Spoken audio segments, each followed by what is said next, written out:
Face à la situation sociopolitique de l'ère que traverse la République démocratique du Congo, le professeur Bruno Joseph Tshibangou Kabaji, docteur en philosophie et président fédéral honoraire de l'IDPS Tshisekedi dans la ville de Lubumbashi, a mis sur pied une réflexion critique dénommée controverse autour de la compréhension du concept des peuples dans l'exercice démocratique du pouvoir en République démocratique du Congo. Selon le professeur Bruno Joseph Tshibangou Kabaji, dès l'introduction, pense que les hommes politiques, même les politiciens au sens vulgaire de ces termes, ne cessent d'évoquer les concepts des peuples dans tous leurs différents discours politiques, montrant qu'ils se soucient de l'intérêt majeur de ce peuple dans leur gouvernance ou promettent de travailler dans son intérêt tout au long de celle-ci. Qu'entend-on au fond par ces concepts? Pour tenter de mieux comprendre, le professeur Bruno Tshibangou évoque 6 points au total, dont le premier, la brève conception historique et l'importance du concept des peuples en politique. 2. Les controverses autour du concept des peuples en politique. 3. Le dynamisme du concept des peuples par rapport à l'exercice de la liberté. 4.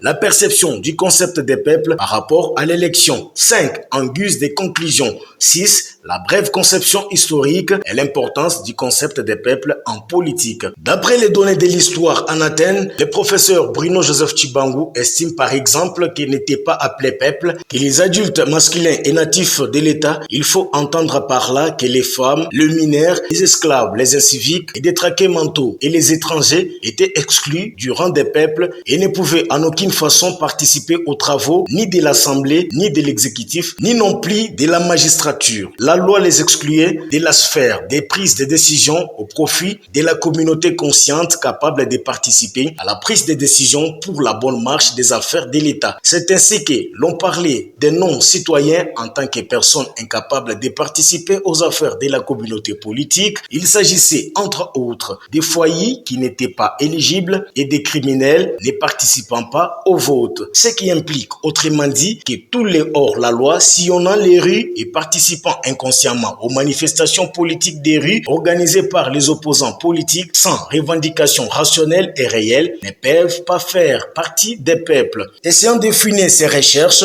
le professeur Bruno Joseph Tshibangou Kabaji révèle que l'essence du concept des peuples, il ressort qu'il est non seulement au cœur de la nation, des démocraties, mais aussi et surtout au cœur même du corps politique en tant que substance fondamentalement libre et vivante. Cela veut dire encore que l'on ne pourrait jamais prétendre avoir bien saisi l'essence de la démocratie sans avoir compris celui du concept des peuples, des majorités et des libertés qui sont dans son en dedans.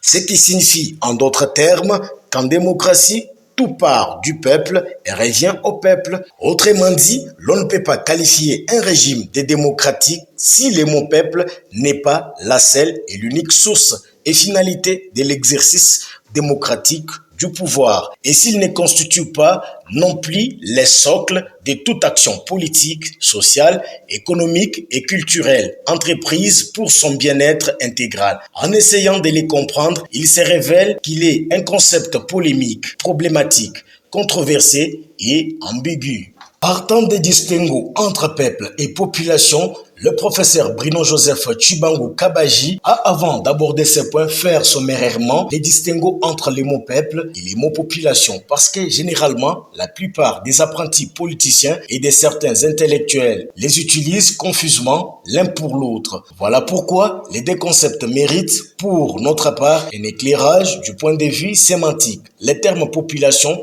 renvoie à un ensemble d'habitants, d'individus ou de personnes humaines vivant sur un territoire donné et qui peut être comptable statistiquement parce que relevant du concret. Il prend en compte et les citoyens et les non-citoyens recensés ou recensables alors que les concepts des peuples relèveraient de l'abstrait et l'idéal et exclurait les non-citoyens. C'est pour cette raison que l'on ne dit pas, par exemple, que l'on enrôle les peuples, mais plutôt que l'on enrôle la population. On ne prélève pas l'échantillon sur un peuple pour mener une étude quelconque, mais on prélève un échantillon sur la population pour mener une étude soit statistique, soit démographique, soit autre. L'on ne dit pas que notre peuple est évalué à plus ou moins 100 millions d'habitants, mais plutôt que notre population est évaluée à plus ou moins moins 100 millions d'habitants. On ne dit pas que les Rwandais tuent le peuple congolais, mais on dit plutôt que les Rwandais tuent la population congolaise sous l'œil impuissant de l'Occident.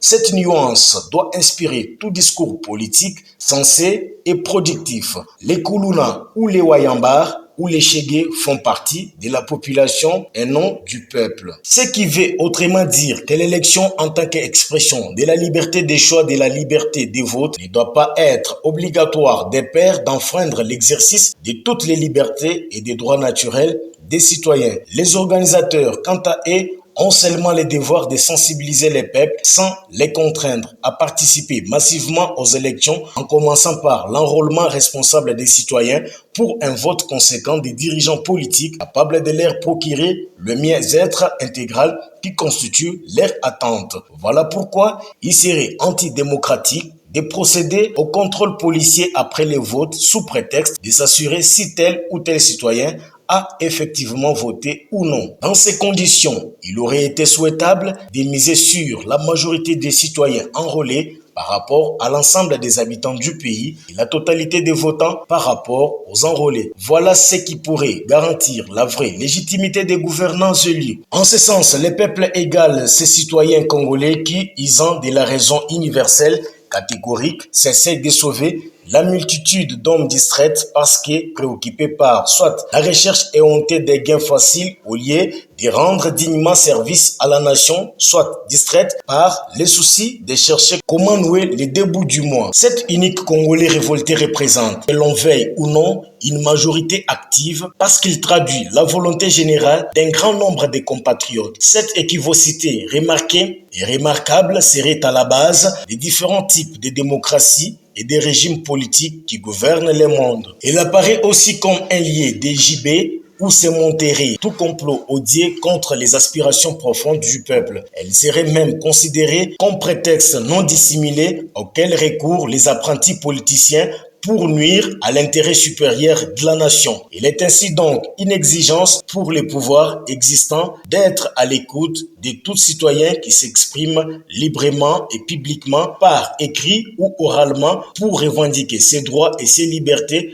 ou pour dénoncer certains manquements constatés dans les chefs de gouvernants par rapport à ses obligations. Le pouvoir intéressé doit comprendre qu'il ne s'agit pas nécessairement de ses propres préoccupations, mais par lui, celle de tout un peuple. Il doit savoir tenter d'y répondre dans la mesure de ses possibilités pour calmer les effets des contagions ou les phénomènes de résonance. C'est là, au nom du principe selon lequel les pouvoirs ne doivent être ni sourds ni muets face aux réactions positives ou négatives de son peuple. Celui-ci n'étant pas à son tour ni aveugle ni muet. C'est signé le professeur Bruno Joseph Tshibangou Kabaji, docteur en philosophie et président fédéral honoraire de l'UDPS Tshisekedi dans la ville de Lubumbashi, actuellement directeur général adjoint à l'ANAPI.